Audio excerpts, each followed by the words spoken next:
Boots on the Sun Titan. Opponent has something. Chaos Warp.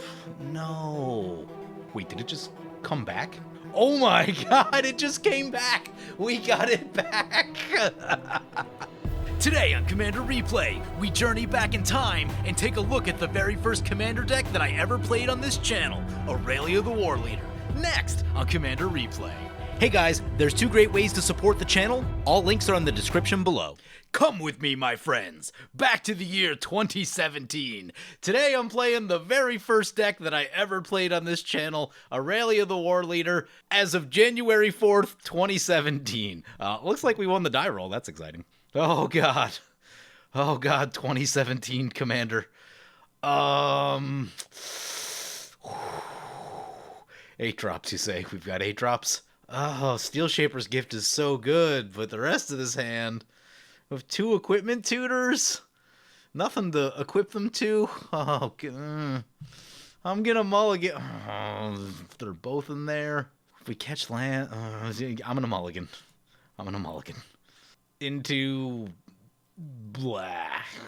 Maybe I should have get the first one. This is a prey kind of hand. You just you gotta hope. Oh man. This one's got 3. Like, if we drew lands with the last one, we needed to catch a lot of things. Worn Power Stone makes this better. Makes this much better than it was before. Oh, God. 2017 era Commander. So this deck, Aurelia the War Leader, for the 1000th time.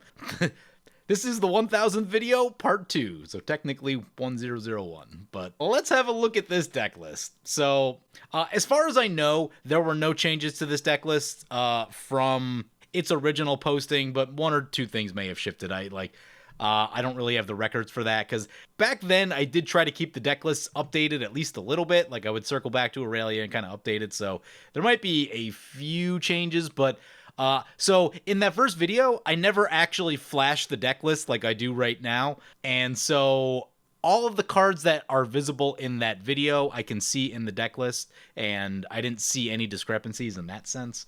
But so as far as I know, it's a 1-for-1. Oh my god, ramp, sweet ramp.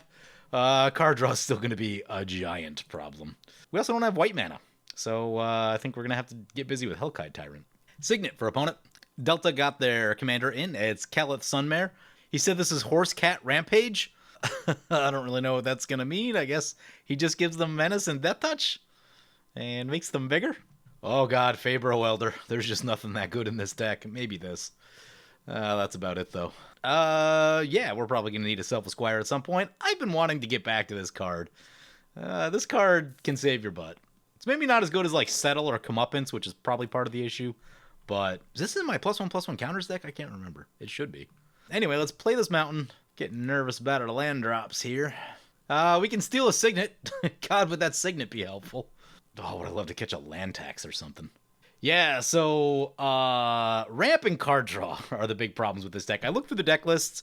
Toma Legends for opponent. Oh, that makes me so jealous. But yeah, I looked through the deck list before I loaded in the game, and I was actually surprised. Most of the card choices are pretty good. Like, most of them really aren't that bad. If you ran this deck out here today, as long as you can get to your ramp, which is sort of the problem, and draw enough cards and not completely run out of stuff to do, the cards in this deck are actually powerful and will win you games. Like, it's still some really good stuff. So I was actually fairly surprised about that, because I wasn't really expecting that. I'm like, oh god, there's going to be some terrible stuff and bad decisions in this deck. Aside from the ramp and card draw issues, I'm like, really, it's not that bad. The places that you would probably make a lot of changes are in the creatures. Notably, the creatures get rather expensive. There is a Kozilek up here, because once upon a time, many years ago, in some ways it was kind of necessary to have Eldrazi at the top of your deck. One, for the shuffle ability, because it seemed like milling was more common back then. And also, like, they were just good at closing the game, and the game would go long enough that, like, you needed a plan on, like, turn 10 or turn 12. I skimmed through parts of the very first video, and that game went about 10 or 11 turns, give or take. I know 2 players died probably around turn 8 or 9. Oh, I don't like where this is going. Elk. It's now a 3/3. That's way less exciting than it was before. Rings of Brighthearth. Also not great. Opponent missed the land drop, though. I guess they're on the heavy mana dorks plan, which is dangerous because, I mean, I still run a lot of board wipes today. I ran quite a few back then, too. We got a Fault Line, Austere Command, Wrath of God. No Blasphemous Act? Ha! No Blasphemous Act in this deck. Well, that's surprising. Vandal Blast? Huh, yeah, there's one I haven't run in a long time. And I think there's a Comeuppance somewhere. Yeah, there's a Comeuppance. Yeah, okay, medium amount of board wipes. I think one of the things that I was surprised by is the fact that, like, most of the spells in this deck are all completely playable today. It's the creatures that have really kind of changed. That's a really good creature. That is a creature that we do not have enough white mana to cast, which is incredibly sad. But what we do have is the Sword of Feast and Famine. And what I'm going to do is take down this Oko, because nothing good comes from an Oko staying in play. And I guess we can play these boots after. Attack the Oko. Oko down. Yeah, this is exactly where you run into problems, right? Like, we haven't generated any card advantage, and things are looking kind of dicey now. And so you had to build your decks way differently back then. Like, when you were building a Boros deck back then, you couldn't run a card like Tormod's Crypt, which is a good card, but you need to be drawing cards to replace that slot. Like, everything needed to be very powerful in Boros decks 2017 era, and probably the years preceding it also. You couldn't afford to have anything that wasn't like highly impactful in the deck, and that was sort of the issue. Now it's a lot easier to generate advantage. You can run a card like Tormod's Crypt or something that's more narrow, and it'll be fine. That thing's getting pretty big. Opponent drops in a Bastion Protector, so it's got 2/2 and indestructible now. Yeah, those are some keywords. The lands are also less good. You don't have Bonder's Enclave and War Room. Those are really big pickups. So yeah, like, a lot of it's the ramp and the card draw stuff that's all kind of changed, but like a lot of the spells, a lot of the equipment still very, very good. Got a War and Peace, Fire and Ice, Feast and Famine, Sunforger, Umazawas. Hero's Blade you probably wouldn't run these days unless you're doing like a legendary theme deck. It's still a reasonable card, but there's a lot of timing involved. But I mean, it does speed up the clock on Aurelia like pretty considerably. Yeah, I mean, most of this stuff is still very playable. Archangel of Thune, Baneslayer Angel, Stonehewer Giant, Sunscorched Regent, Inferno Titan, Gisela. Angel of a Dire Hour is a tough one to run. Ugin can be tough. Ugin is probably not the right call for this deck as it stands currently. Kozilek definitely isn't. Those are 3 or 4 deck slots I'd love to have back for... Oh, is there no, there is a Tithe in this deck. So I have Tithe, Gift of Estates, and Land Tax, so... Oh, would I love to run into one of those. Okay. Opponent's got a Jite of their own. Yeah. I wish we had our Hellkite Tyrant so that I could go steal artifacts, but sadly we do not. Sadly we do not. Would love to steal that Tome of Legends also. Haven't seen this one. Bladegraft Aspirant. 3 mana for a 2/3. Menace. Equip spells cost 1 last to cast. Activated abilities of equipment you control that target Blade Gift Aspirant costs 1 less to activate. Oh, yeah. Yeah, that seems like really good for an equipment deck. All the removal. All the removal. Well, we don't have the double white? No. Ooh. I guess we play a Seal of Cleansing. And then equip some boots. Delta's got card draw, so we'll give them a poke. Actually, oh no, they can block. If they want to trade that, I'm not opposed to them trading the Bastion Protector. Like, us untapping our lands doesn't really do that much. I guess we could leave up Selfless Squire, but, well, they're just going to take... Yeah, they don't want to give it up, so...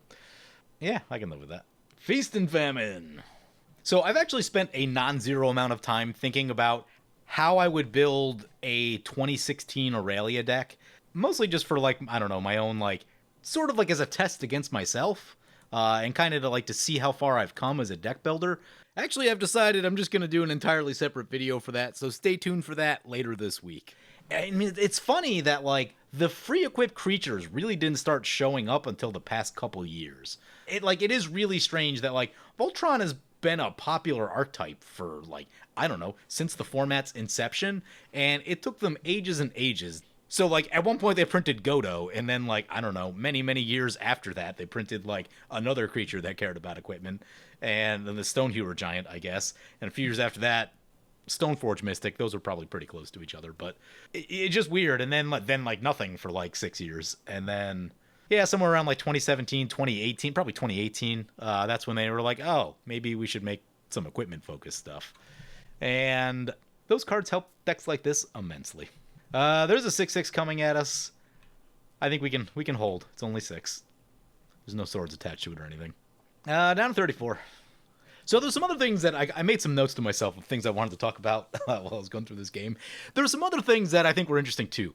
Like getting back into my mindset at 2017, I was naive enough to think that you could have like a quote unquote best deck list for a commander. And like, I wouldn't say that it was completely true. It was probably a little more true than it is now. But now there's just like such a diverse field of stuff that what you're doing is always going to depend on what you're facing.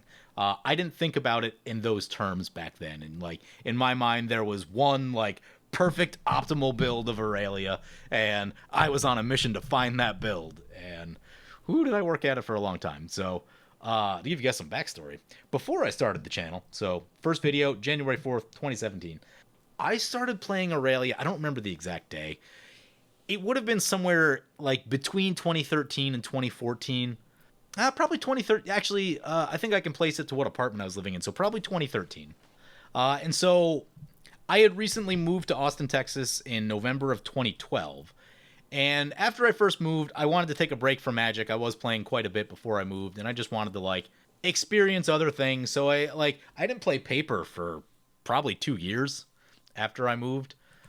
Which in hindsight, like, may not have been the best decision, because, like, I was playing some softball at some point, but it would have been, like, an easy way to just, like, make new friends. When you move to an entirely new city, making friends is a challenge.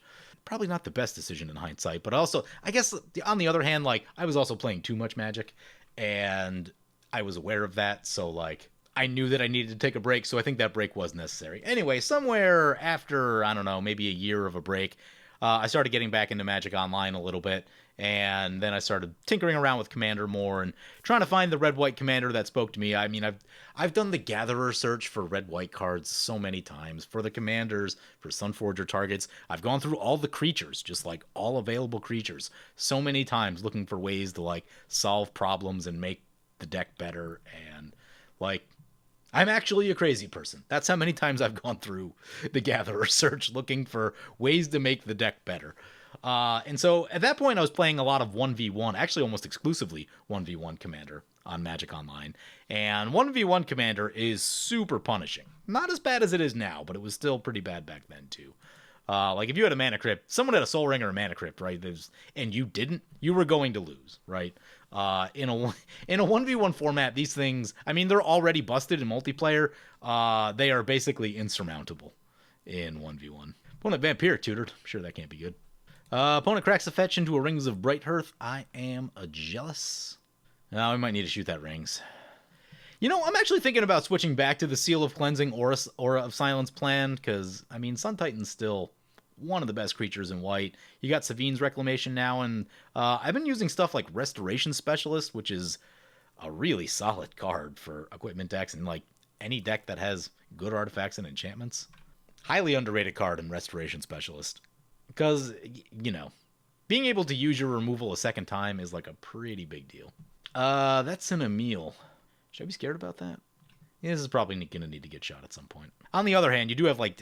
So, all right, here's a question. Do you run Seal of Cleansing or do you run Dismantling Wave? Because Dismantling Wave would do some stuff right now. We'd go Rings, Umazawas, Toma Legends, and that would slow opponents down. Right now we only get one shot, and that's not as good. There are 37 lands in this deck. Pray for a land off the top, or a land tax, or a tithe, or... Oh, thank God. Now what? We could go Aurelia, get a double attack somewhere. I don't want a Sun Titan yet, because we don't really have anything in the graveyard. So I'm probably just going to hold that Sun Titan. Yeah, I mean, I think it's Aurelia time. What turn is it? Turn 6? How about that? Right on time. Not exactly how you draw it up to get there, but we made it. What kind of blockers do they have over there?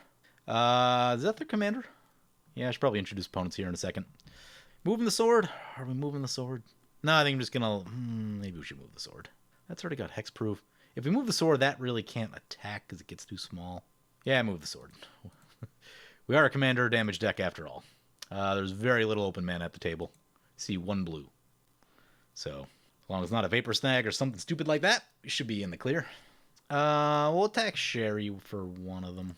Here's the second combat. Other things too. So I was of the mindset that you could build a singularly best deck of a given commander. I was also of that mindset, and this is sort of how the conversation started before the game. We were talking about Sunforger package, and I was thinking about it, I'm like, at the time, I was of the mindset that you could build a singularly best Sunforger package, and you can build a really good one, but the issue with the Sunforger package is that it's always going to depend on what you're facing, right? Like, you don't have great control over the opponents that you're facing. You know, if you're playing with the same friends every week, maybe you know what's coming, and that helps a lot. But, like, if you're just playing, like, open games, there's so much stuff out there, right? Like, the things you need to stop a blue deck are very different than the things you need to stop a green deck. We'll attack Delta with this one. What did opponent discard? Auriok Windwalker. That was actually an equipment card available at this point in time. I never really used it. Probably should have, because free equips were much harder to come by. What was the other ones? There's the brass. What's them call them? I used to use them all the time. No, they're Feast of Famine trigger. Nothing to do with the lands. Oh, that makes me so sad. So, like, if you have a Bonder's Enclave right here, you Bonder's Enclave, draw a card, and then you do it again, or you know, do whatever else you can do with the mana. And that is just it's not a trick that we have. That is not a trick that we have. We have the Seal of Cleansing up. I don't know that we need Aura of Silence just yet. Do we need to leave up the... Yeah, maybe we'll just get the Aura of Silence so that we can leave. Because that'll slow shenanigans down also if someone tries to, like, drop a bunch of equipment or something. Which seems reasonable that this deck might try to do. But anyway, yeah, like with the Sunforger thing, and with most things in Commander now, it's just like, it depends on what you're facing, right? Should you run to Bolt's Trickery? I don't know. It depends, right? If you're facing a green deck, probably not. If you're facing nasty blue decks, yeah, probably. You probably want something to answer the Rift. Or a Devastation Tide or something like that. But before I keep going on that, we should actually introduce our opponent. So first up is Delta Fiend, piloting Kellith Sunmare, and Falthus Shadowcat Familiar, and he calls it Cat Horse Rampage, and I see why. He just got a little aggro deck with two very cheaply costed commanders. One pumps the team up, one gives them Death Touch and Menace. Solid. Solid, yeah. And you know what I like about this is that black-white is not known as an aggro color. Historically, in my mind, black and white has usually been one of the slowest, like, color pairings.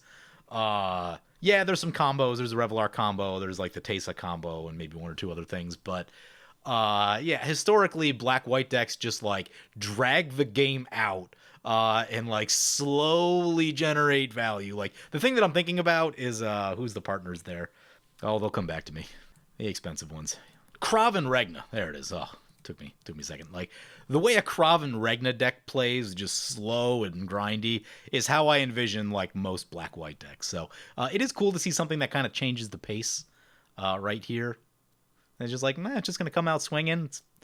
Seems like everything's kind of like low costed so far, and you know, just being aggressive and low on the curve. It seems cool. Seems different than the way a lot of black-white decks play. So, yeah, we're getting attacked with the 7/7, aren't we? Well, the next one we're probably going to have to do something about. It does have Menace, which is a problem. Just trading punches over here. Next up in the middle, we've got Sherry piloting Extus, Auric Overlord, and Awaken the Blood Avatar. Oh god, there's so much text in this card. He did say that the plan was just to kill us with the Avatar token, which says, each opponent sacrifices a creature, create a 3/6 black-red Avatar creature token with haste, and whenever this creature attacks, it deals 3 damage to each opponent. Pretty cool little aggressive creature right there. It's kind of, you know, does a lot of nastiness. Something cool about attacking and getting life loss on each opponent. That's overall, that's just like a lot of damage to be outputting. Opponent sending the Bladegraph Aspirant over to Annihilator. Let's go take a look at Annihilator. Annihilator piloting Asika, God of the Tree. And they said this is a Planeswalker deck. And surprisingly, they haven't played the Prismatic Bridge yet, although I guess their mana's been a little wonky. Although they've got these guys. Are we in for some wildness this turn? We should probably Seal of Cleansing the Rings. Nothing good comes from the rings. Now I know what my opponents feel like every game that I play, where they don't generate value, and I do. This is what it feels like, right? We're looking at 2 cards in hand with like, just praying for good stuff to come off the top, and it's not the best feeling. Not the best feeling. I've noticed this, like, just, you know, being that this is the 1000th video, Probably 900 of those are gameplays, give or take. Maybe more, maybe even like 950. I haven't done like that many non-gameplay things. Oh God. Oh no. Well, let's definitely Seal of Cleansing the... well, they don't have any mana left. Aurelia is protected at the very least. Feast and Famine is not. What do you go for right here? Ooh, gonna try to destroy the Aura of Silence. Well, I guess we just use the Aura of Silence. Then shoot the rings. I've been back and forth on this card a lot over the years. Sometimes it's just backbreaking against, like, I don't know, like an Emery deck, any of the blue heavy artifact decks. Really, any heavy artifact deck. Enchantress, good against Enchantress also. I should probably run more Aura of Silence. It does a lot. I did tell opponent if they were playing all Planeswalkers, that would give us a lot of stuff to attack. I would love a fetch land. I would love to go fetch land Sun Titan, get the land back. That would be magical. We've got boots, so we could do it a couple times. That'd be good. I don't know if I had fetches in this deck. Let's take a look at the mana base. There's a Flutter Strand. Okay. Guitar Pit won't let us do that all in one spot. Windswept. Okay. So there's a couple. It doesn't have the full suite of fetches. Grasslands in here. Yeah, okay. I remember, I don't know, it was like fairly early into the channel, but it wasn't like before this video, the first video, where I ended up buying all the fetches and all the duels. Because I'm like, well, since we're doing this now, we're just going to need all of them, right? So whatever it costs, I'm just going to buy them. This was not that point. Apparently, I was still missing a bunch. Sadness. Speak of the devil, and they shall appear. Yes. This is going to be very good for us. Play the Windswept Heath. Crack the Windswept Heath. We gonna ramp. Let's get a Plateau. Let's cast the Sun Titan. Let's use the Sun Titan to get back... Ooh, we can get the Aura of Silence back at some point, too. To get back a Windswept Heath. Part of me does want to pull a whole bunch of lands out of the deck, though. Use the ability. Boots on the Sun Titan. Don't like where this is going at all. Opponent has something. Chaos Warp. No. Come on, Ugin. Oh, it could get nasty. It could be a Kozilek. There's some big stuff in this deck. Oh, please. Pretty please. Wait, did it just come back? Oh my God, it just came back. We got it back.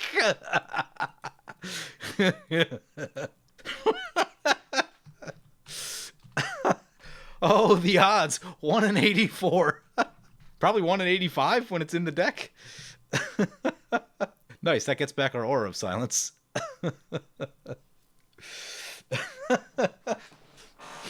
I'm buying a lotto ticket tonight. Bring back the Aura of Silence. Well, that's about as good as that could have gone. What are we doing here? Do need to re-equip the boots.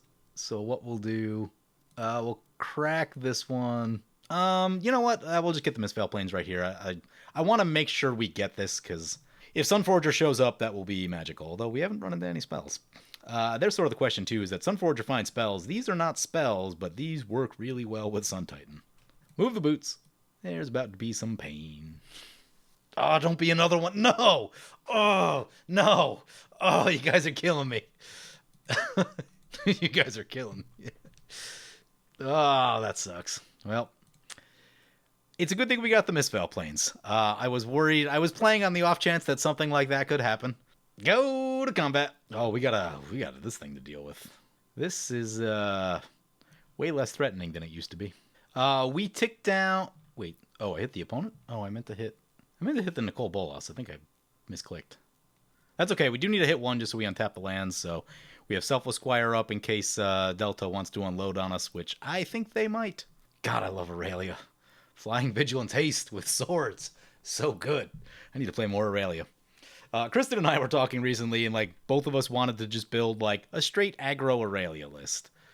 No combos, just, you know, good fun stuff. Value, like basically valued through combat. And she actually put her list together and sent it to me. I got to take another look at it, but I've been meaning to do that myself. I don't know when I'm gonna find time to do that, but what I did find out today, or what I did figure out, is I figured out, because a lot of people have been asking me about this. They're like, now that the last sword's been spoiled and it's coming out in a couple days, they're like, Aurelia 10 swords? And I'm like, The problem with that deck is that people will be dead long before you get 10 swords on Aurelia. Like, 3 or 4 swords is probably the table dead. But I figured out today how I'm going to get all 10 swords on Aurelia. That will be a surprise. Stay tuned for that video. We ticked down the Nicole Bolas. Unfortunately, we don't really have any... Man, that Feast and Famine is probably going to go down, which won't be great. Like, this is probably going to beat us. Unless we just, like, kill him in the air. But we don't really have, like, a... Yeah. This is going to get weird. Also, 4 counters on this, which isn't amazing. Opponent's going to go after the Bolas. And 7-7's coming back our way. Yeah, I don't love it. Don't love it. Oh, does that make it 8?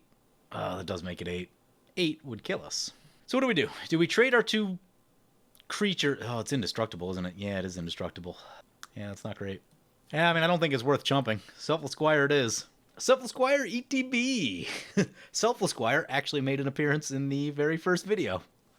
I was facing down in the Gisela deck as we got to the 1v1 portion of the game, and I can't remember the exact sequence, but it came in handy when they tried to attack really hard. What's interesting too is that the way this deck was kind of built back then is that it wasn't all in on the equipment, right? You had other things to do, and you didn't have resilience in the sense that like you do now, where you just have like Teferi's protection and a bunch of recursion and all that, but like your threats were kind of spread out, right? Like if Aurelia went down, you had this Hellkite Tyrant, you had Inferno Titan, Sun Titan. Those can get plenty done on their own. And then some other big stuff too that, you know, would kind of get the job done if you couldn't keep Aurelia in play. Now, in this era, when Aurelia, like especially the 2017 era, board wipes were very popular. People have been running less and less of them over the years. But there could be a lot of board wipes, and Aurelia excelled in the heavy board wipe meta because someone wipes the board, you recast Aurelia, put Sword of the Animist on her, get those 2 lands, and you've already paid for your next commander tax. And right, you can just kind of keep doing that. And so you can sort of win that race of like, if someone wipes the board every turn, you just keep recasting her. And as long as you're getting the lands you need, you'll just be constantly threatening. And like, even just getting in, you know, even though 3 or 6 isn't tons and tons of damage, the commander damage does add up over time. You know, maybe you find one sword somewhere that kind of puts it over the top as lethal. But opponent swinging the Blade Graft over to Delta, who had an Indomitable Archangel in the deck. I've been thinking about this more and more. I think this is the type of card that can make a comeback because there's more spot removal than there used to be, and that card's very good against spot removal for protecting your equipment. There was some awkwardness with it, like if you tried to suit up a Psalm Simulacrum, or what's the other one? There's that one art, the Automaton, that grabs all the equipment. That could get kind of weird. We're letting GT go up to 6 counters. I don't love it, but there are a lot of problems on the board. Opponent's in the wait-and-see plan with the Jit. Okay. I guess we're in the wait-and-see plan with the Aura and the Cleansing. Opponent plays the Prismatic Bridge. I told him I probably wasn't going to shoot it unless something crazy happens, but we got this Jit to worry about. I mean, this Toma Legends. Opponents, we've hit them a couple times, and they're still at 6 cards in hand. Like, opponents said they didn't realize that we were just going to completely lock out their commander, and just like, oh, oops. You know, that's the thing I hadn't thought about, too, with either of these, right? Because, like, so if you play a Seal of Cleansing, if someone has that big nasty enchantment, they probably aren't going to play it, which... It's a weird function, because as long as it stays in play, no one's going to play a Dictate of Erebos or a Rhystic Study or something terrible, right? But if this goes down, then it comes into play, and then you haven't dealt with it. So it's a really weird cat and mouse kind of thing. And, like, it'll sort of come down to, like, the very specific individual situations in that game about how it plays out. Had the same sort of thing happen with Ghostly Prison a bunch of times. I used to run Ghostly Prison all the time, and then I kind of stopped because I noticed that like you could run into some weirdness with it. It didn't always do what it was supposed to do. Someone just shoots it and they attack you mercilessly and then you die. That's an Enlightened Tutor. Oh my god, is that a sight for sore eyes? Probably Sun... Mask of Memory would not be the worst idea. Fire and Ice would not be the worst idea either. We don't have a way to draw any of that stuff this turn. So I think we just turn it all at Delta. That one will die. I don't know if we want to send that one. Yeah, maybe we just send it all.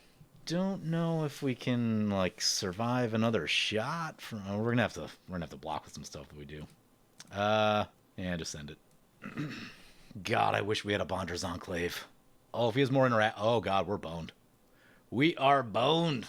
That's a path on the Selfless Squire. That is not good. That is not good. Yep. That is probably the Tome of Legends beating us, honestly. Let's get a plains. There is an Emeria in this deck. Will it be relevant? I have no idea. Well, yeah, we needed that damage to go through. Really needed that damage to go through. Opponent makes a bunch of mana with coffers. Anguish Stone making on the sword is bad. Is really bad. All right. We're in trouble now. We are in trouble now. And draws with the Bonder's Enclave for good measure. No Blackblade Reforged at this point in time. Because going for a Blackblade and like just taking people out wouldn't be the worst idea either. Opponent's at 17. We get another combat. I guess we just poke Sherry. Opponent's going to gain some life. That's fine. I'd hold on to that, honestly. It's only 3, right? I don't think... Unless they have a plan of some kind. I don't like that we're probably going to have to trade our Aurelia right here. Although, you know, if we can't put enough damage on that anymore. Yeah, that's unfortunate. That is unfortunate. But yeah, I think the biggest difference between now and back then, well, there's a couple differences. We've talked about it. The ramp and the card draw, obviously. But the fact, like, conceptually, the difference between planning for turn 10 through 12 and not. Like, you don't plan through turns 10 through 12 anymore. You plan for, like, turn 7 through 9. So if things aren't good in that time range, like, you rarely run them. And I don't know, it's just, like, an interesting thing. And it's also interesting to think about that, like, even, like, yes, the cards have gotten more powerful, and, like, the creatures in particular have really gotten strong over the past 6 years. But, you know, if I set out with the task of making this deck as good as I could possibly make it, you'd still have Waves of Aggression, Feast and Famine, Mask of Memory combo, which is like, it's not infinite, but it'll usually kill a table. You've got Feast and Famine, Aggravated Assault. There's a weird combo with Fellhide Spirit Binder in Aurelia. You could probably also do like Eldrazi Displacer. You could do Eldrazi Displacer combo with Feast and Famine. And what else do you need? Feast and Famine, Eldrazi. You need one other thing in there, I think.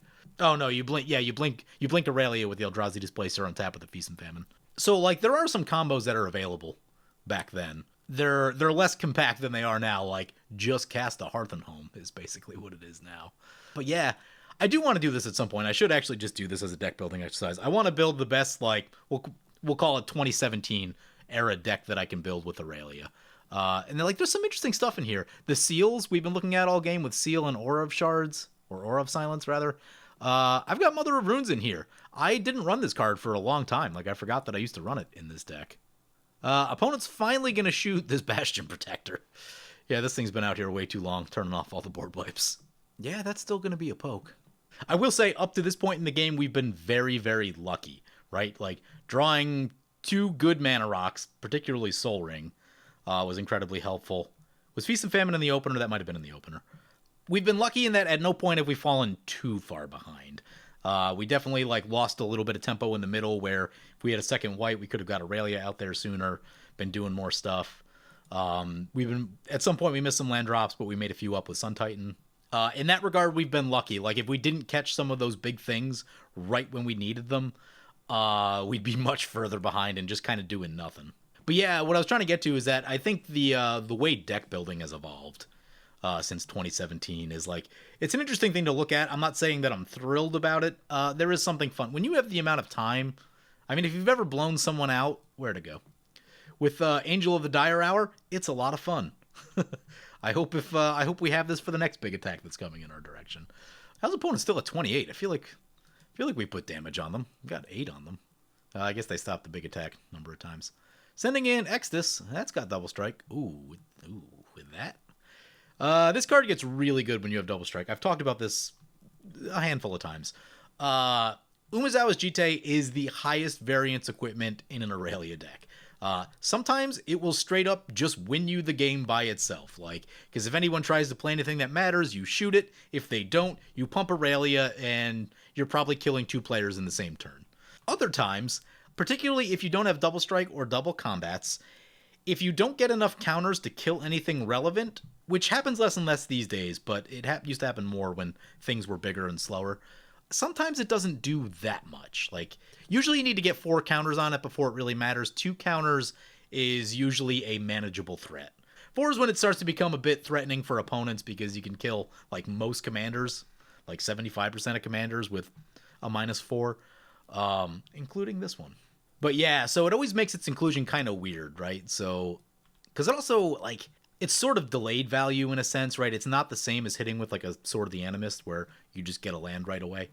You know, you put counters on it, which if like let's say you went Fervent Champion and then Umazawa's GT on turn 2, you're going to put a lot of counters on it and you'll probably shoot everyone's commander, or they'll probably just shoot it before no one's actually going to play anything until they remove it, which is the thing. But it's not going to put you like super far ahead in the sense that like you're getting all the lands or drawing all the cards or anything like that.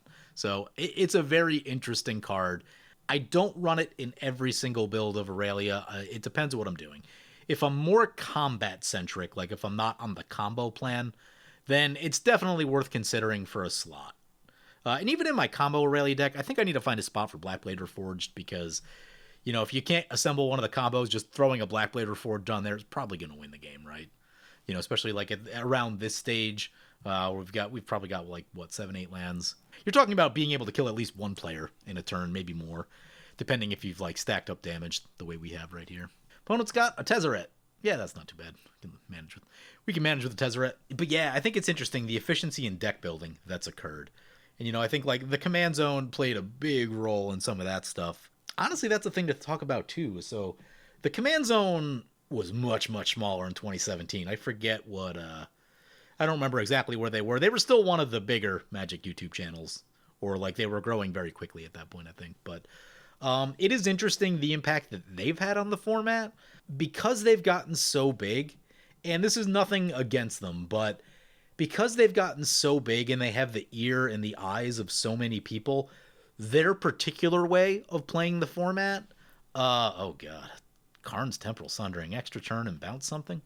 We're going to bounce that thing. Okay, that's going to make that threat much smaller. Not thrilled about the extra turn. But yeah, it's interesting that... So however they viewed deck building is kind of what got bestowed upon the world. And watching most of their stuff, they are a little bit spikier. Oh, Truth and Justice, huh? Truth and Justice. Curious to see if they burn the GT onto whatever this equips to. Anyway, the point that I'm trying to get to is that you have to wonder, like, what impact the command zone had on speeding up the format, because they were all about like building optimal, fast, very efficient decks, where I grew up with more of the battle cruiser mindset. Like when I started playing in, what was it, 2012, I think? Yeah, it was right around the first Commander products I started playing. It was much more battle cruisery back then. And it's not that like powerful things still happened, but they happened slower. For the most part, you know, occasionally like Mana Crypts and Soul Rings are still running around and stuff, and there were Xur decks back then too. And I guess a big thing too is the consistency. So even if you could do something powerful, like this deck could kill you on turn 6, the likelihood of it doing so probably isn't all that high, where now you can build decks that like with probably like 75% accuracy say that like, oh yeah, this is going to kill you on turn 6, right? So I think the consistency change is also like an interesting thing to consider, because it's like that's a much more difficult thing to measure. And like that gets really messed up during like pregame conversations. You're like, well, because like, what do you do if someone's like, well, I could kill you on turn 6, but it'll probably kill you on turn 9, right? Like in my mind, those are two different decks that I'm bringing to that table. Like being ready for turn 6 is a very different thing than being ready for turn 9. Turn 9 means I'm bringing out the jank. Turn 6 means I better have something that's pretty tight. In general, my paper decks tend to be a little less strong than my Magic Online decks, and there's a few reasons for that. One, just the group that I tend to play with in paper is a little less strong. I haven't been playing at my LGS, although I might actually head back there very soon. The LGS that I was at there was a small group that was like very spiky, like turn 2 CEDH type stuff. I haven't played any of that stuff in a long time. So in that sense, my decks have all powered down quite a bit because I haven't needed to play it like that super high level. Oh no. That's a Thaumatic Compass, which is actually a terrible card for us. They're on 5 lands. Okay, so they're not there yet. I may actually shoot that before it flips over, because we have the boots right now, but if for some reason we don't have the boots, that is a giant problem. That's an Elish Norn. What is this gonna do? Opponent's got some interesting choices here. Maybe worth shooting a Bloom Tender and a Noble Hierarch? Maybe not, because this will go to 0 power, but you can pump it back up with the GT. Choices. Lots of choices there. Alright, opponent's got some stuff in play, but they're probably going to take a little punishment this turn, at least from us anyway. So anyway, what I was trying to get to with all the command zone stuff earlier, just imagine for a second, like, if I had the same size audience that the command zone had at that point, like, there'd probably be a lot more Boros in the world, right? Like, just the way that I think about building decks and the stuff that I like gets into the spotlight in that same degree, and that stuff probably catches on a lot more because, Boros finally has some respect now because they've gotten some good commanders past 4 or 5 years. But yeah, back in 2017, things are pretty rough. For the reason that we're looking at here is that we've been empty-handed for most of this game. But yeah, right. So if I were as big as the command zone for some weird reason, you'd probably have a world of like magmatic forces and inferno titans and swords and Aurelias and Sunforgers. In 2017, that stuff was really uncommon. At least the Sunforger, Aurelia, Boros parts. Like, not too many people were playing Boros because no one liked the challenge of it, right? No one liked the fact that, like, you needed to figure out your card draw and your ramp. Otherwise, you can be in some trouble. Opponent is attacking white and blue. White is scary. Pro-white is not great. Let's see where they want to send this thing. I'm hoping it's not coming. Okay, it's going over to Sherry. How do I feel about a Truth and Justice? Not amazing. There's only one Planeswalker. It's a Tezzeret, it's not a bad Planeswalker, but it doesn't, like, annihilate us, as far as I can tell. Ooh, that's a Crush Contraband. Spicy. Yeah, love it. What does this do? Whenever you cast or copy an instant or sorcery spell, return target non-legendary creature card from your graveyard to your hand. They get back a Shikari. Okay, yeah. This is a card that I could have been running in this deck that, I don't know. I've always had weird feelings about this card. It is a powerful effect. The question is whether it, like, deserves its own deck slot. If I were going to rebuild this deck as a 2017 deck, I would probably put this in just because it's a cheap creature. And this deck has an incredible lack of cheap creatures. Like, I think I went a little bit too hard on the mid-range creatures at 5, particularly with, like, Baneslayer Angel, which is a great card, but it is just it's a less focused game plan. And so back then, too, that's the other thing, is that, like, you could have Plan A and Plan B. Rarely did a deck have Plan C. Sometimes you'd have Plan C. Now it's like Plan A and Plan A and a half is as far as you get into a deck because things are just, like, so tight and so streamlined that there really isn't time for a Plan B. With the exception of, like, maybe some, like, singularly powerful cards like an Insurrection, a Torment, Failfire, Expropriate, that sort of stuff. Like, throwing an Insurrection in this deck would be a very solid Plan B that, like, we'd probably kill a table with Elish Norn and Aurelia out, right? I'm caught between Fire and Ice and Sunforger. We have the Mistveil Plains, which is fun. There's no Teferi's Protection, which makes Mistveil Plain... We've used one Equipment Tutor already... No, have we? No, maybe we didn't. Okay, there's still some tutors left in the deck. I think I'm going to go Fire and Ice. We just need cards. Yeah, we're at 81 cards and it's turn 9. That's bad. That's like... I think we've basically looked at the minimum. We're like 1 above the minimum. Maybe 2 with cracking a Windswept Heath. Although, let's see. Because if we went Sunforger... Sunforger's like 3 spells, one of which is a Tithe. But it doesn't actually put more cards in hand. We just burned in like... I'm going Sunforger. This is a Sunforger play. Fire and Ice is risky because we don't know where we're going to draw, right? With Sunforger, we can get exactly the things we want. We can't stop here. We're in Sunforger country. And we draw the Sunforger. Cast the Sunforger. Do we have more lands than our opponents? That'd be weird if we did. 4, 5, 6, 7, 8. We have 7 lands, so we can actually cast a, whatchamacall, Tithe. But we don't want to do that right now because then we won't have enough mana to re-equip and do something else. So this at least keeps us protected. Do have a 5/2 Aurelia. What to do with the damage is the question. 8 cards over here is still scary. That's a lot of potential to upset the board. We have a comeuppance in here, right? We do. Okay, yeah, we have a comeuppance to stop any lethal attacks that might come our way. This would be a lot better with the Feast and Famine because then we could just, like, load out on spells and... Man, all the exile removal. Look, all the things that got removed are exiled. It's not great. With the Truth and Justice gone, maybe we just go to the face. I'll tell you what, I think we've already gotten a better game than I could have bargained for. Being aware of what the situation was going into this game of, opponents are on modern decks and we are not. And yeah, we kind of ran out of stuff to do. But we've been able to, like, keep going, right? Like, even though we've been empty-handed, like, we've still been able to, like, kind of stay in the game a little bit. Like I said, we haven't fallen too far behind at any point. What there is not in this deck is the level of permanent protection that exists when you have a Teferi's Protection. We'll just go back into it. We'll go back into 7. Also, we've hit a lot of the classics. We hit the Selfless Squire, which is a fun card that's like, I don't run it anymore for the most part, so it's fun to see it. And, we got some use out of it. We didn't have to give up much into an attack, or, we could have died to that attack. Obviously, classic Sun Titan and Feast Famine. I don't run Feast and Famine in a lot of decks anymore just because the level that we play at on the channel, Feast and Famine is strong for a lot of them. Feast and Famine is a pretty backbreaking card. So I try to hold back just a little when I'm playing against Patreons. Opponent's down to 11. Opponent says, surprisingly, I do not fear other Sunforger as much with this deck. Yeah, less punch. Note to fairies. That's the thing to talk about too. So Teferi's Protection was printed in late 2017. And Fairy's Protection. Sunforger was a very good card. Teferi's Protection made Sunforger an insane card, right? Like, if you landed your Sunforger, that means you're gonna land your Teferi's Protection, and landing your Teferi's Protection means you're gonna win, usually. So what that means is landing your Sunforger was going to win you the game because of that, right? So, and I remember having some spirited debates about the efficacy of Sunforger back in the day with some well-known content creators. And I'm like, no, I win most of the games that I get it into play, right?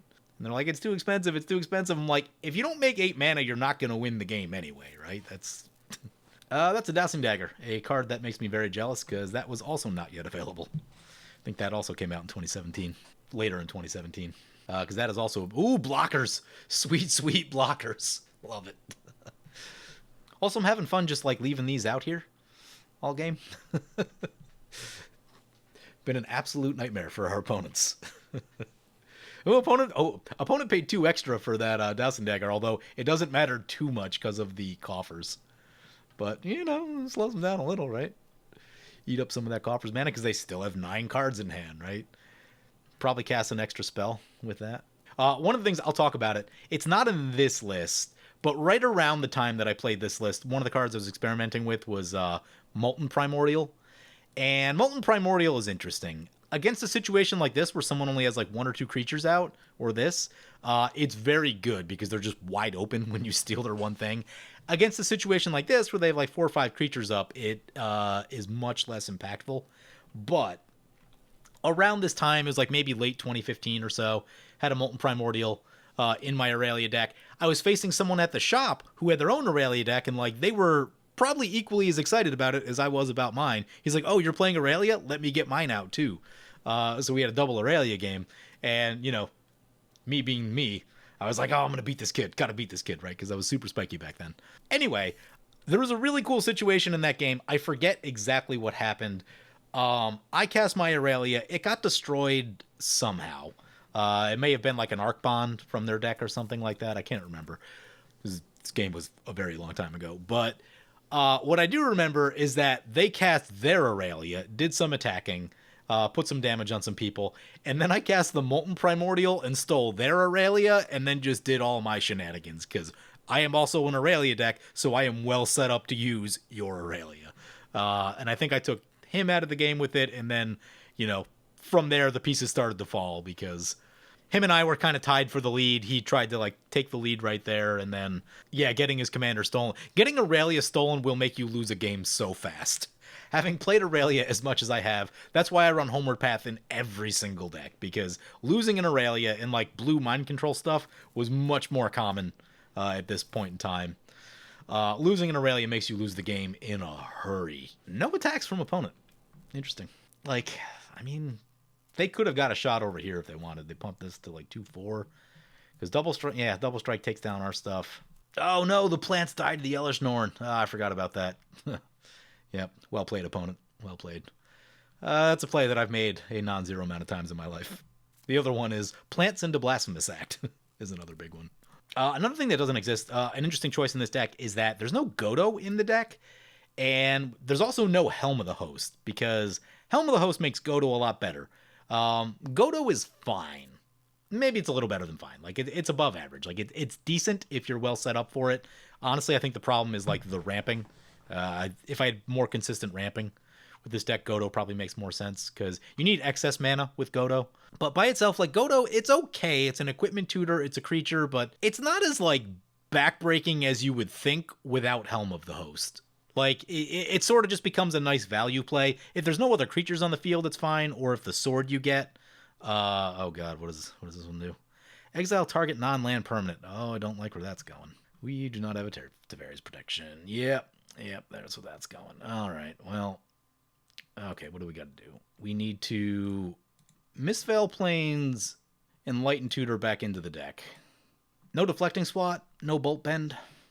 Faith Shield is a card. And that's actually one that I would add. That was one of the very few, like, all-permanent protection spells in white at this point in time. Activate the Sunforger. Figure out what the best thing we can get is. God, why has every piece of removal been exiled this game? Yeah, well, I think we got to get the Fire and Ice now.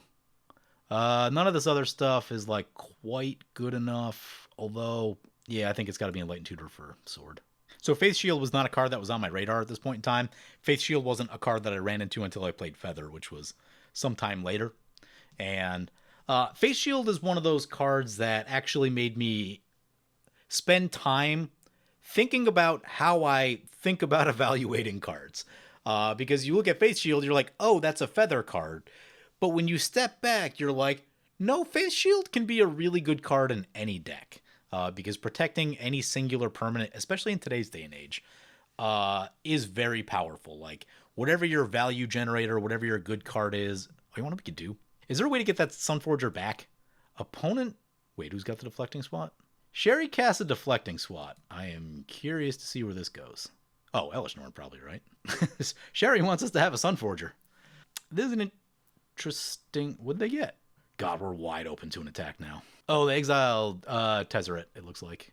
GT's not a terrible idea either, but I think we want to go Fire and Ice. Because we also need cards. Oh, no, they're going for Thaumatic Compass because we're all combat decks. And they know if there's no compass that, like, we'll probably kill them. Tameo, it's not one you want to see. We have Hexproof still, which is good. But that does remove blockers, and the life total's starting to dwindle. I think oh, God, if opponents sent everything... Yeah, if opponents sent everything, it would be bad. Because even if we survive that... Well, we have the Sunforger, so I guess we could survive... the other one's life loss, though. It wouldn't be good. It wouldn't be good. That's for sure. Taps this thing down. Tap up to 2 target non-land permanents. What's the second one? I don't see a second one. I think they misclicked and tapped their Tameo. Okay. Let's see where these attacks are going. Ooh, all into Sherry. I wonder if it's because of the Deflecting Swat play right there. The good news is that... So... Oh, and then they just scoop. Yeah, it was a little bit of an awkward concede, because... I mean, I guess in the sense that, like... yeah, I need a second to refocus after that. What was opponent? Opponent was at 11? Swift of Boots, I think, is going to take us home. Keep us safe against this GT. They're going to shoot our other creature. Yep, can't do much about that. Opponent said misclick, meant to tap X this and swing all... Oh, I see. Yeah. That was probably right around 19. I didn't total everything up, but that's like probably just about lethal. Though they had a bunch of life gain stored up in here. Or some damage reduction if they kill the right thing. That's the old shame scoop is what that is. There's what we used to have. So before I started playing with Patreons, I was playing open games on Magic Online, and like it was actually difficult to film games because people would just scoop like the second you shot one thing of theirs or the second they made one mistake. And that made filming super difficult or super awkward, right? Because you don't have unlimited hours in the day. So it's just like, I filmed the video, I need to post this thing even though, like, you know, it's basically a 3-player game. There's a throwback. There's something I kind of forgot about. Hellkite Tyrant into the graveyard. One big change that I would make, like an upgrade to this deck for this time period, would be Karmic Guide. Also Miraculous Recovery, which was not a card that hit my radar until maybe a year or two later. This is actually a great video to talk about this. So at this point in time, 2017, and probably for the, like, I don't know, 2 to 3 years after it, and probably the year or two, couple years leading up to it, I would spend a lot of time looking through Boros deck lists on, like, Tapped Out. I think Tapped Out was really the only one back at that point. But, yeah, I spent a lot of time going through Tapped Out looking at deck lists. Now what does opponent have? Now they're going to destroy our Sunforger. Yeah. Sunforger down. At least we got a Fire and Ice. They're at 9 commander. We do not have enough to kill them. And Sherry. Oh, the menace on that one. It's kind of scary. How big's this thing? It's a 2/4. I don't know that I want to give them the backside of that thing. Because, oh, do they have the mana? 2, 3, 4, 5, 6, 7? It costs 8, and if they hit a land, it's kind of risky. What are we doing with this Fire and Ice? We have 10 damage. Anyway, continuing my thought. Yeah, I used to look at a lot of Boros deck lists. Like, I was a Boros nerd through and through. Maybe I still am. I don't do that as much anymore because, like, I know the card pool so well. The only thing I don't know that well is cards that have come out in the past 2 years, particularly the ones in Commander products. Like, the ones that aren't in the main sets are very easy to lose track of. I saw one today. It's like White Tome of Legends. Oh, God. Oh, this is going to be bad. Each opponent sacrifices a creature? Yeah, that's not great. Blowout. We were talking about Kaya's Guile before the game and how good it is with Sunforger. Yep, that one's gonna hurt. We lose a turn right there. Aurelia back to the command zone. Let's see. We lose our combat. It's not great. So what I'm gonna do, I'm gonna Seal of Cleansing at Delta's end step on this GT. Delta's in an interesting spot. They don't have much in play, but they have probably more mana and 7 cards in hand. Versus Sherry's 2 and our 0. You can do a lot of damage with that many cards. Kind of nervous about a board wipe. Like an artifact board wipe would be really bad. I mean, we would just be dead if that happened. Taurine Mauler. I used to run this card a lot back then. For those first like year or two of the EDH lounge, this was like an MVP because it would just be like it'd be like a 12/12 on like turn 4 or 5, and it never killed anyone, I don't think, but it would eat a chunk of their life, and then someone would eventually spend removal on it. And if someone's spending removal on that's removal that's not going at Aurelia or your sword. And that's, at some point, I sort of developed that style of thinking with Aurelia, and with decks in general, right? Like when you're playing, especially with Boros aggro, where people don't like that you're attacking them early, so removal does fly in your direction. Ugh, getting back the Bastion Protector. That's not great. If you can present enough threats in different directions that opponents can't answer them all, right? That's a good way to keep something important alive. Here's the one that I always want to run, Mesmeric Orb, right? People hate Mesmeric Orb. If you drop a Mesmeric Orb, they're probably going to leave your swords alone because of how much they hate Mesmeric Orb. Oh, this is interesting now. Like, I want to shoot this. This helps turn the tide against Delta, because, but if they come in our direction, it's a problem. I guess we just wait and see. I mean, I guess the problem is, unless they have more removal, they probably don't have an opening into Delta. Oh, they have a flyer. Interesting. Okay. And the Shikari is back. 3 counters would be annoying. It's coming our way. I think we're just taking that. Oh, is that 4 counters? Oh, that's going to 5 counters. Okay, maybe we let them get the counters, then we shoot it before our turn, so that it doesn't shoot Aurelia. And that way they're forced to kind of do something with it over there. Move it to the flyer.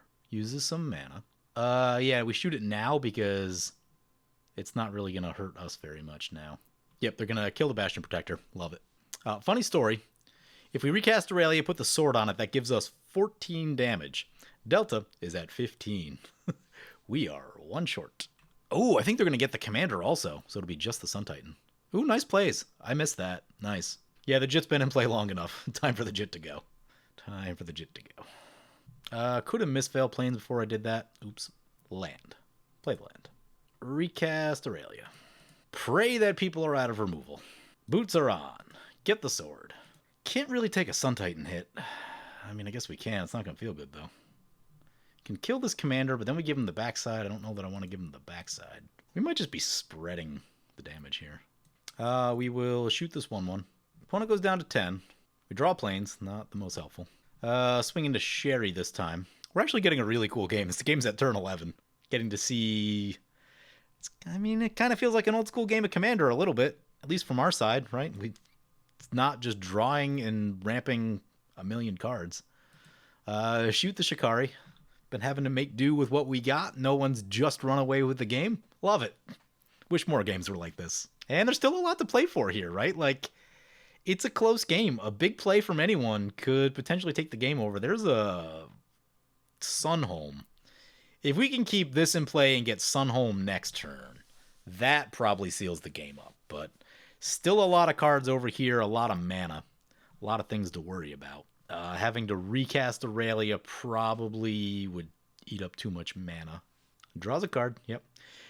Oh, I really wish I shot that some point earlier in the game. More so, I wish the Sun Titan can get exiled so that We could have repeatedly shot the stuff. But what can you do?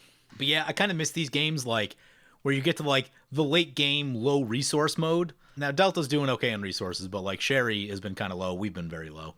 Aurelia is good in that late game low resource mode. There's the Sun Titan coming at us. Yep. What are we getting back? More Bastion Protector. More Bastion Protector. Now there's nothing to shoot it. Just take this hit for 6. No big deal. Lose a third of our life. Here's a card I haven't run as much. Sunhome. Why? Because I haven't been playing as much Voltron. 2 reasons for that. One, Voltron decks are very good now, and if you build a really good Voltron deck, like, it's almost as uninteractive as a combo deck. Maybe not quite to the same level, but it's close. Like, really good Voltron is like, oh, you try to blow my thing up, I protect it, now I just kill you. And, you know, pray for no austere command after that. But yeah, and I guess part of it is I haven't been playing at that power level, right? There is a time and a place for those type of decks, and I just haven't been playing it as much. The other thing is I've also just played a lot of Voltron. And, you know, the past, I don't know, maybe 2 years or so, I've really been on the lookout for, like, fresh, exciting things for me. Just trying to do different stuff, like Tap Creature Tribal. God, I love that deck. And it's just, like, it's so weird, and it's just, I don't know a single other person out there that has a Tap Creature Tribal deck, right? So I've been seeking novelty with my decks more than I've been going after anything lately, so, you know, kind of doing something fun and exciting and unique that feels different from other stuff, like, and even if it's just like building around the commander naturally, like a General Ferris or Okirik or something like that, it's an interesting deck, right? It's not the crazy strongest thing ever, but it's decent. And you get to make some like different decisions, run some different cards that instead of just like searching for swords, equipping swords every game, praying for no removal while you equip the swords, right? That is the Voltron mindset. Just equip the sword, pray for no removal. Opponent's got an Odric. That's they've got Vigilance right now. They'll have a bunch more keywords in a second if they recast their commanders. I think we want to get them out of the game here because if they find flying, it's a really big problem for us. Or really, if they just untap. Them untapping is probably a very bad thing for us. Interestingly, they did not get this Dowsing Dagger flipped over at any point. Sulphurous Blast. Oh my god, this is going to be an incredible Sulphurous Blast. I still run this card. This card is still amazing. I've been running this card since I built this deck. Every once in a while it comes out of Sunforger decks, but like, if you're running Sunforger, this card is still... Watch how many things this is about to kill. Play the Sunhome. Cast the Sulphurous Blast. Opponent asks, do you intend to swing at me both times? No. Because one time should kill them. See what opponent's got. Lit it to fairies. Oh, never mind. That was from like 10 minutes ago. That's 4 kills for Sulphurous Blast and just lowered everyone's life total to very killable ranges. God, I love Sulphurous Blast. This card, as people's decks get smaller and more efficient, this card becomes better and better, and it was never bad to begin with. I'm really waiting for the 3 mana, 3 damage to each creature instant. That would be... I mean, it would be broken for like every other format, but it would be fine in Commander. Basically, instant speed Anger of the Gods. That's what I'm looking for. Does Anger doesn't hit players, though, does it? Sometimes that player bit is relevant, right? That's like a, you know... It's a little bit of extra damage that piles up on everything else, and is fantastic. Here's the Aurelia trigger. Let's put some double strike on here. Hit number 1. Kill the Exodus, because it's already got damage tracked on it. Sulphurous Blast. So good. Draw a card. It's a Maria Angel. There's one. You don't get to run much anymore. Cool card. Probably a lot better with Hearth and Home and Animist running around now. And that there's that new one that's like a copy of Sword of the Animist. A little more expensive. Shoot opponent in the face. Delta said they're going to share a screenshot of their hand. You'll see why they wasn't a happy camper. Probably a ton of lands, because they had a lot of cards all game. Like a lot of cards. Good old Sunhome. Man, I used to get so many wins with Sunhome. I mean, I used to play a lot of Voltron. In Voltron decks, Sunhome is really good. When you're talking swords and value, and it's cool too because it's colorless, so like you don't get locked out by any of the swords, which is a really big deal. I've been noticing with like Sinew and Steel and Hearth and Home, like there are certain spells that you get locked out of your own deck. Sometimes like the protection spells and stuff. Finally drawing some cards. Reliquary Tower, hitting all the lands. Opponent goes down. Can't believe we won that game. I'll tell you what, though. That was a very fun, very classic game of Aurelia.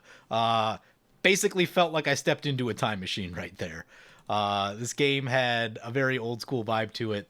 Opponents, no one really had a ton of resources. That's why, right? Like, new games involve just generating massive amounts of usually treasures and drawing a million cards, right? And this game didn't have that, and I actually really enjoyed it. Now, I will say that the scoop mattered a lot in the context of this game. If that player doesn't scoop, then keeping our Sunforger alive makes sense right there, because they didn't have the tools to deal with the Elish Norn and the army that they had and all the other stuff. With Sunforger, we had the tools to take care of them. So that play does actually make a lot of sense strategically. Just that if we're killing Annihilator, then that means we're not putting that damage on Sherry or Delta. So, like, in a sense, in aggro decks, it matters a lot when someone scoops, right? Because you need other people to soak up that damage before it comes in your direction, just to buy yourself time and do more stuff. And that scoop did matter quite a bit. And if they didn't scoop, I can see the world in which we lose right there, just because we spend so much time dealing with the Planeswalker deck that the other two have time to get set back up to kind of start doing their thing. And because, like, we were hanging on a razor's edge all game, right? Like, we were basically out of stuff to do and just, like, would barely catch things to do in the nick of time. You know, like, an extra land or two in the middle of that game would have completely wrecked us, because then we would just have, like, nothing going on. So yeah, that scoop did play a big role, and I think we probably lose if they don't scoop. Maybe we don't. I don't know. It's tough to say exactly what happens, but we're definitely in a much worse position just because of, like, the tempo that everyone else gains. But yeah, 2017 Aurelia, I think I've talked about the deck quite a bit. Obviously, there's many things you could change, but even considering that, it's not a bad deck. Like, it honestly just needs a little bit more ramp and a little bit more card draw. There's a Wheel of Fortune here, probably need a Reforge a Soul. I'd have to see what equipments were that draw cards back then. Rogue's Gloves, when did that come out? Probably a Rogue's Gloves. But yeah, I did find this interesting in that, like, yeah, there's cards that I would change, but overall, it's not a bad deck. Yeah, it's a little slower, it's a little less consistent than things nowadays. I'd try to get, like, a Karmic Guide and a Miraculous Recovery in here so you can actually get your stuff back at some point. I would definitely cut Kozilek altogether. You just don't need 10 drops anymore. But yeah, you know what? I really enjoyed this game. I want to thank my opponents for a very cool game. No one ran away with it, and I think that's the biggest thing, right? Like, if someone just, like, if a Simic deck came out and just did Simic stuff, this game would have been over on, like, turn 7 or 8. So I enjoyed this game. It's been an interesting walk down memory lane. Hope you guys enjoyed it. As always, feel free to comment, like, or subscribe. Thank you for watching. I want to thank my awesome Patreon supporters for helping me get to 1,000 videos. I wouldn't still be here if it weren't for you guys, so thank you guys so much. If anyone else wants to help support the channel, be sure to check out the link in the description below.